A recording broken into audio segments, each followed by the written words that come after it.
So if you assume that the sun goes around the earth, there is nothing wrong, because it's a question of relative motion.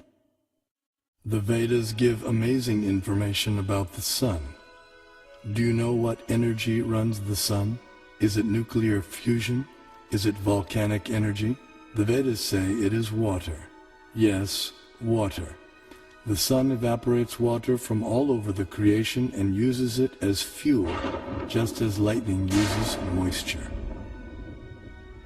Modern science knows that sunlight contains many types of rays, such as ultraviolet, infrared, gamma rays, X-rays, etc. The Vedas describe that sunlight contains 100,000 different types of rays, each possessing specific subtle properties. Just as in a house, electricity regulates coolness, heat, light, sound, etc., so the sun's rays control heat and cold, day and night, summer and winter, darkness and light throughout the universe. The Vedic geocentric model explains how the sun moves around the pole star situated vertically above Earth's North Pole. As the sun goes around the Earth globe, we experience day and night. The stationary Earth, unlike the pole star, does not revolve on its own axis, though it is slightly tilted toward the pole star. During summer in the northern hemisphere, the North Pole experiences 6 months of daylight. Conversely, during summer in the southern hemisphere, the South Pole experiences 6 months of daylight. These 6-month periods correspond to a day and night for the demigods living in the heavenly planetary system.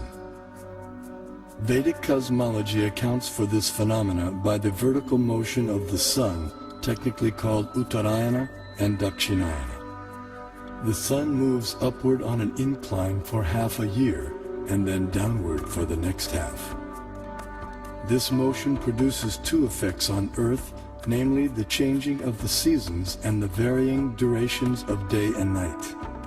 Ordinary vision sees the sun to be a mere globe of fire. However, celestial vision reveals a personality residing over the sun.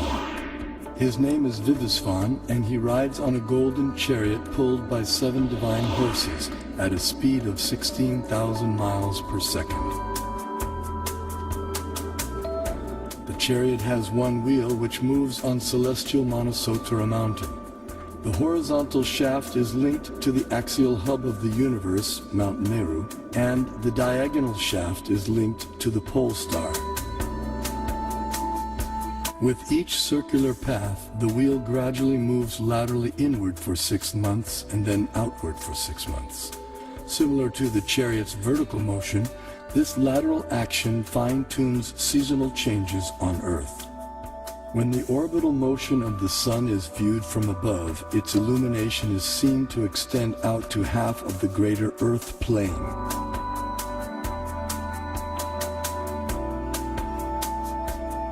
During its orbit, the sun passes over the 4 cities situated in the 4 cardinal directions. The city over which the sun is passing experiences noon, and the city in the opposite direction experiences midnight. The 2 other cities experience sunrise and sunset. The zodiac is a conceptual celestial plate encompassing the entire sky.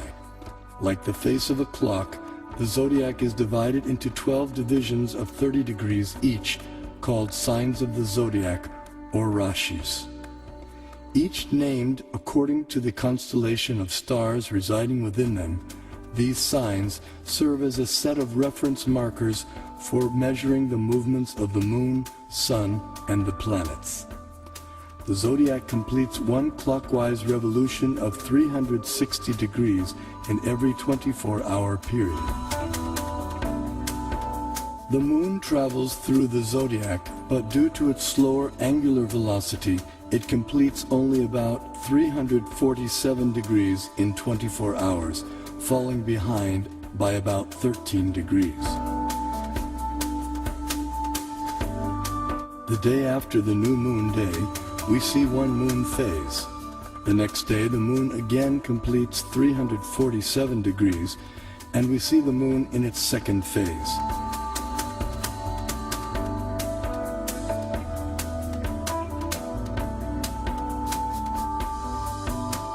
In this way, the moon appears to travel in the opposite direction through the zodiac. This is also called retrograde motion. Thus, the phases of the moon increase each day for 15 days until the full moon. Then the moon's phases decrease gradually by one phase each day until the dark moon night. The Srimad Bhagavatam describes the vertical positions of the planetary orbits. First above the earth plane is the sun at a height of 0.8 million miles. Next higher comes the moon at 1.6 million miles, followed by the nakshatras, 28 stars, at twice the height, then Venus, Mercury, Mars, Jupiter, Saturn, Saptarishi constellation, and then finally the pole star at a height of 30.4 million miles. Although the Sun is 0.8 million miles above the Earth plane, its horizontal distance from the Earth is much greater. Although varying with the seasons, the mean Earth-Sun distance works out to be approximately 100 million miles. 80,000 miles below the Sun is a dark or invisible planet named Rahu. When this planet comes between Earth and the Sun on the new moon day, or Amavasya, while the moon is in the same conjunction or straight line, a solar eclipse takes place. The eclipse is full for those on Earth who are situated in line with the conjunction, while others may see it partially. Similarly, when Rahu comes between the Earth and the moon on the full moon day, or Purnima, while the Sun is in the same conjunction, a lunar eclipse takes place. This is seen by anyone on Earth who can see the moon. The eclipse is either full or partial depending on the movement of Rahu. At least 5,000 years ago, the Vedas were able to predict eclipses precisely. This science is still used today with the same extraordinary accuracy. Science is defined as systematized knowledge of things around us. So if we prove that Vedic cosmology is systematized knowledge, that would prove, in other words, scientific nature of Vedic cosmology. Modern cosmic science is only a few centuries old, whereas our Vedic cosmology is several thousands of years old. So the modern science certainly cannot be a base for ancient Vedic cosmology.